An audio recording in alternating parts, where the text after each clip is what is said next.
नमस्कार, AB star news देख रहे हैं आप और उत्तराखंड की खबरों के खास बुलेटिन हमारी देवभूमि लेकर हाजिर हूं मैं आपके साथ सोहन सिंह।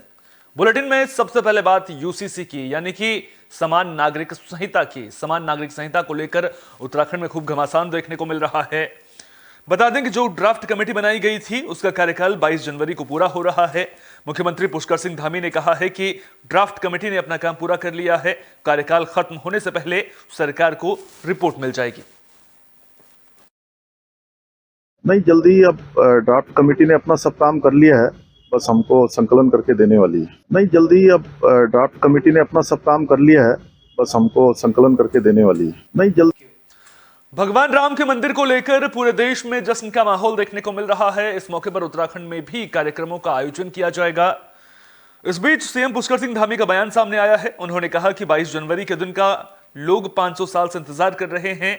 इस दिन को मनाने के लिए मंदिरों में साफ सफाई की जा रही है। दीपोत्सव के जरिए इस दिन जश्न मनाया जाएगा। शुभ कार्य तो भगवान राम के अपने जन्म स्थान पर विराजित होने से पहले ही शुरू हो गए हैं और पूरे देश के लिए ये बहुत ही ऐतिहासिक और गौरवान्वित करने वाला दिन आ रहा है। जो लंबी प्रतीक्षा 500 वर्षों से भी अधिक समय की जो प्रतीक्षा थी, वो हमारे प्रधानमंत्री आदरणीय नरेंद्र मोदी जी के नेतृत्व में पूरे देश की जो आशा आकांक्षाएं थी वो पूरी हो रही हैं। ये बहुत शुभ दिन है और इस शुभ दिन को उत्तराखंड के पूर्व कैबिनेट मंत्री हरक सिंह रावत ने हरिद्वार लोकसभा सीट से चुनाव लड़ने की इच्छा जताई है।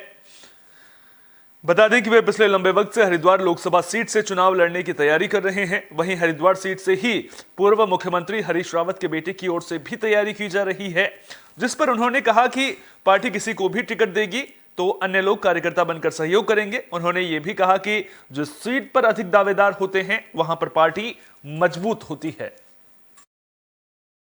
अरे तो पार्टी तय करेगी ना कि इसको लड़ाना है, और मैंने पार्टी से कहा है कि मैं हरिद्वार लड़ना चाह रहा हूं। अगर पार्टी लड़ाती है तो लड़ाएगी तो अच्छा है, और नहीं लड़ाती किसी को लड़ाएगी तो हम काम करेंगे कार्यकर्ता के रूप में। हरिद्वार से तो हरीश रावत के बेटे भी अब तैयारी करने लगे हैं, वो भी सबको अधिकार है, लोकतंत्र यही तो अच्छा है कि अब अगर देखो सुनो, अगर किसी सीट पर ज्यादा लोग दावेदारी कर रहे हैं इसको मतलब पार्टी मजबूत हो रही है।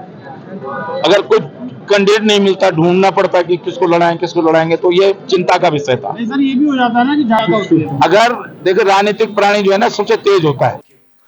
देहरादून में कैनाल रोड पर देर शाम एक युवक गुलदार के हमले से घायल हो गया था। घायल युवक नकुल थापा को इलाज के लिए दून अस्पताल में भर्ती किया गया है, जहां पर उनका इलाज चल रहा है। वहीं घायल युवक निखिल थापा से मिलने कैबिनेट मंत्री गणेश जोशी पहुंचे। उन्होंने घायल युवक की हौसला अफजाई की, साथ ही साथ डॉक्टर से बातचीत कर बेहतर इलाज के निर्देश दिए। कैबिनेट मंत्री ने कहा कि निखिल थापा के इलाज में सरकार और विभाग मदद करेगा। 20,000 रुपए की राशि तत्काल दी गई है। 80,000 की सहायता राशि और दी जाएगी। इसके अलावा गुलदार को पकड़ने के लिए वन विभाग को पिंजरे लगाने के भी निर्देश दिए गए हैं।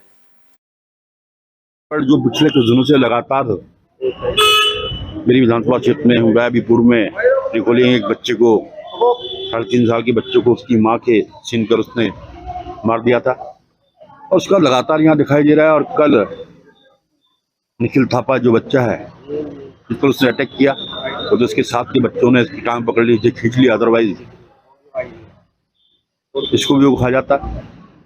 आज मैं उसके हाल पूछने के लिए यहाँ पर आया हूँ, और ईश्वर की कृपा है कि वो स्वस्थ है। उसकी प्लास्टिक सर्जरी होगी और शासन द्वारा घायलों को जो वर्ष के द्वारा मुआवजा दिया जाता है उसको 20,000 रुपये दे चुके हैं। 80,000 रुपये देने के लिए यहाँ जो संबंधित क्षेत्र के रेंजर है उनसे कह दिया है, और जो भी बेस्ट इलाज होगा डॉक्टर साहब ने कहा कराइएगा। संकट की घड़ी में पूरा परिवार इसके साथ में। मुख्यमंत्री जी भी लगातार मुझसे इसकी जानकारी ले रहे थे, और अभी जाकर उनको मैं जानकारी भी दूंगा। और हमने उनको निश्चित किया है कि आप, क्योंकि कोई बड़ी घटना हो सकती है, उन्होंने कहा कि हम ट्रंकुलाइज करके, अब पिंजरे तो उन्होंने काफ़ी दिनों से लगाए, मैंने एक तो आप पिंजरों को बढ़ाइएगा और नहीं तो उसको ट्रंकुलाइज करके बेहोश करके। तो उत्तराखंड में जंगली जानवरों के हमले के मामले लगातार सामने आ रहे हैं। उधम सिंह नगर से भी एक ऐसी ही खबर सामने आ रही है। अपने पिता के साथ जा रहे बच्चे पर घात लगाए बैठे बाघ ने हमला कर दिया। बाघ के हमले से बच्चे की मौत हो गई है। पुलिस ने बच्चे के शव को मोर्चरी में भेज दिया है। कानूनी कार्रवाई शुरू कर दी है। जानकारी के मुताबिक मृतक बच्चा नानकबत्ता के टुकड़ी का रहने वाला था और शाम को पिता और बहन के साथ गन्ने के खेत से वापस आ रहा था। इसी दौरान बाघ ने उस पर पीछे से हमला कर दिया और खेत की ओर ले गया। पिता के शोर मचाने पर बाघ शव को छोड़कर भाग गया। मामले की जानकारी मिलने पर पहुंची पुलिस और वन विभाग की टीम ने शव को कब्जे में ले लिया है। कानूनी कार्रवाई शुरू कर दी है।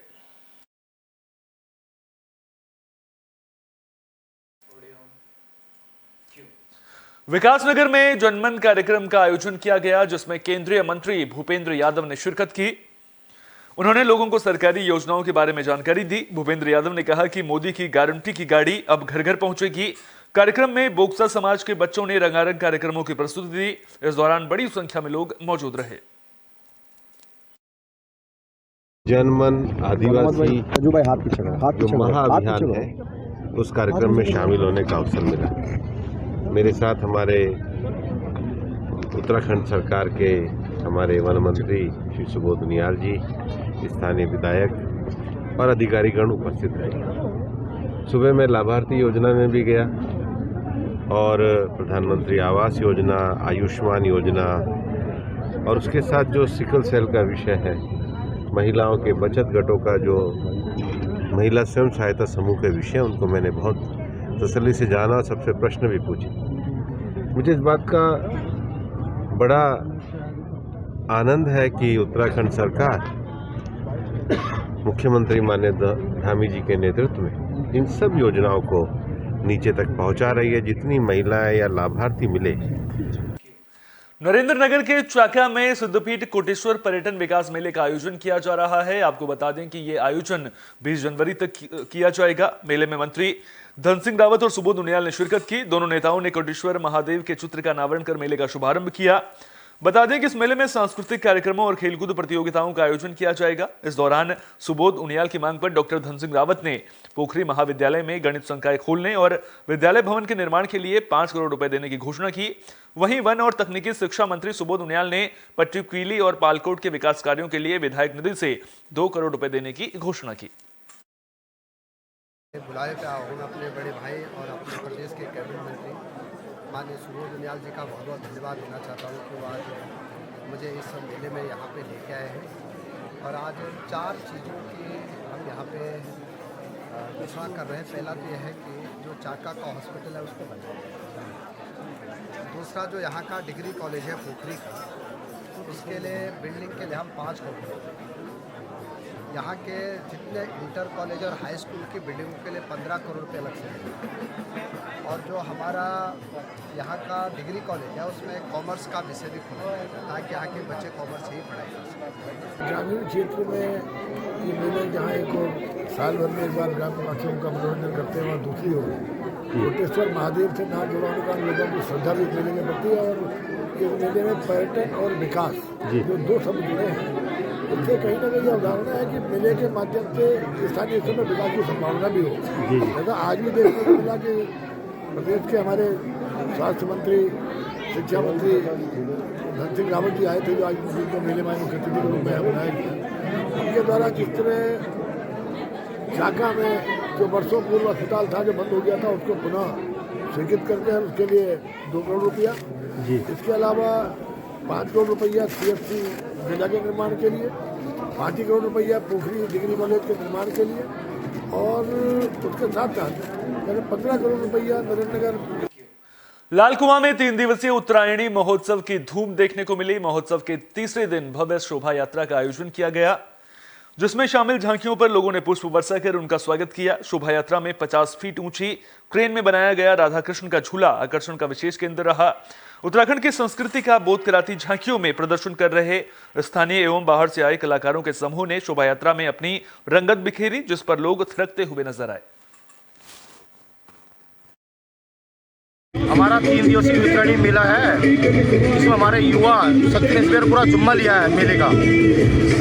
इस बार हम सब युवा की हमारे साथ जुड़ी है नई। और कल हमने पूरा एक दिवस बच्चों के लिए रखा, 13 तारीख का दिन बच्चों के लिए था, लोकल बच्चों स्कूलों के लिए। और आज हमने नगर में शोभा यात्रा निकाली। इसमें हमारे शोभा यात्रा के संयोजक माननीय BC भट्ट जी और बड़े भाई रंजीत बोरा जी थे। और मातृशक्ति ने हमारा बहुत भरपूर सहयोग किया। मातृशक्ति हम आभार व्यक्त करते हैं। और बागेश्वर में भी 6 दिवसीय उत्तरायणी मेले की धूम देखने को मिल रही है। श्रद्धालु सरयू गोमती संगम में आस्था की डुबकी लगाते हुए नजर आए।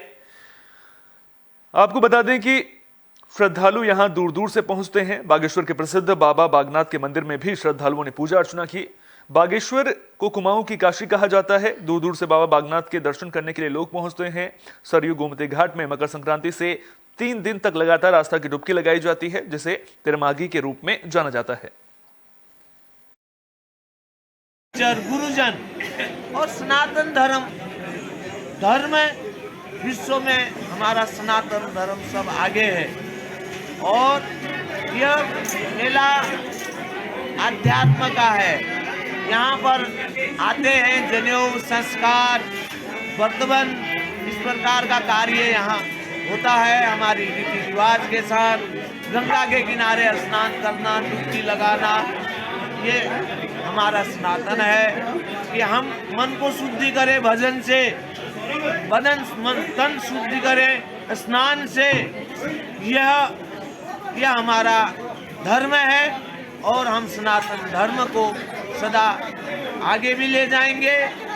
पूर्वजों ने जो हमको दिया है वो ज्ञान हम आपको देंगे, आप अपने बच्चों को देंगे। ये सनातन चलता रहेगा।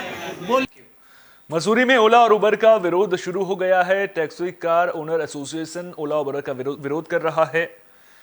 एसोसिएशन के महासचिव सुंदर सिंह पवार ने बताया कि पेट्रोल पंप के पास पार्किंग पर कुछ लोग ओला उबर का ऑफिस बना रहे हैं। उन्होंने कहा कि पहले ही तय किया गया था कि मसूरी में ओला उबर का संचालन नहीं किया जाएगा, लेकिन उसके बाद भी कुछ लोग ओला उबर संचालित करने की कोशिश कर रहे हैं, जो बिल्कुल भी नहीं होने दिया जाएगा।